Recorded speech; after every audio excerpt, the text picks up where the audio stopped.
এক গ্রীষ্মের সকালে গোপাল বাজার করে ফিরছিল। প্রচণ্ড সূর্যের তাপ। গোপাল একেবারে অতিষ্ঠ হয়ে উঠছিল।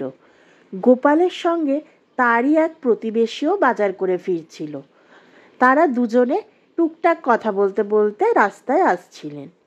হঠাৎ করে গোপালের কিছু দূর আসার পর মনে হলো একটু বিশ্রাম না নিলে আর তিনি চলতেই পারবেন না।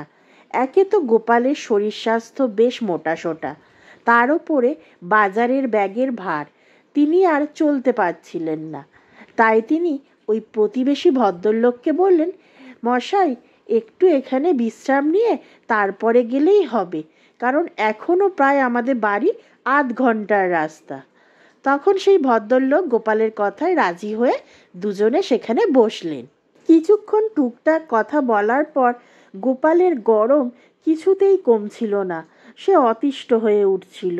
হঠাৎ করে গোপালের চোখে পড়ল সামনেই একটা পুকুর রয়েছে। সেটা দেখা মাত্রই সে আর স্থির থাকতে পারল না। সঙ্গে সঙ্গে গায়ের জামা সে খুলে রেখে একটা গামছা নিয়ে সেই ভদ্রলোককে বলল, মশাই, আপনি দুদণ্ড বসুন আর আমার বাজারের ব্যাগ আর জামাটার খেয়াল রাখুন।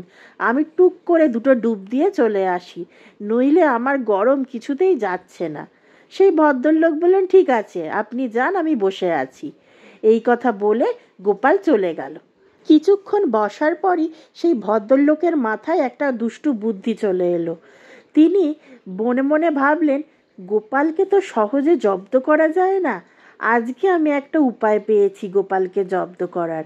তাই তিনি কি করলেন, তার জামা কাপড় এবং বাজারের ব্যাগ শুদ্ধ সব নিয়ে বাড়ির দিকে রওনা দিলেন। গোপাল চান সেরে উঠে এসে দেখে সেই ভদ্রলোক, বাজারের ব্যাগ, তার জামা কাপড় কিছুই নেই। তার আর বুঝতে বাকি রইল না তাকে বিপাকে ফেলার জন্যেই ভদ্রলোক ইচ্ছা করে এই কাজটি করেছেন। তখন গোপাল কি আর করে, সেই গামছা পরেই গোটা রাস্তা তাকে আসতে হলো বাড়ির দিকে।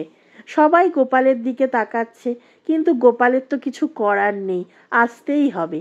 হঠাৎ সে বিষণ্ণ মুখে বাড়ি ঢুকতেই গোপালের স্ত্রী বলল, এ কি গো, তোমার এ কি অবস্থা? বাজারে কে তোমার জামা কাপড় খুলে নিয়ে তোমায় গামছা পরিয়ে বাড়ি পাঠালো? এই বলে সে হাসতে লাগলো। গোপাল তখন চুপচাপ সমস্ত কথা সহ্য করে নিল, কারণ তার তখন উত্তর দেওয়ার মতন কিছুই ছিল না। কিন্তু মনে মনে সে এই কথা ভুলল না। সে মাথায় রেখে দিল যে ভবিষ্যতে ঠিক ওই ভদ্রলোককে এমনই কোনো বিপাকে ফেলে বদলা সে নেবেই। তাই সে ভবিষ্যতের জন্যে তার পরিকল্পনা তুলে রেখে দিল। এই ধরনের সুন্দর সুন্দর গল্প শোনার জন্যে এখনই আমার চ্যানেলটি সাবস্ক্রাইব করে নিন। আর গল্পটি কেমন লাগলো অবশ্যই কমেন্ট করে জানাবেন।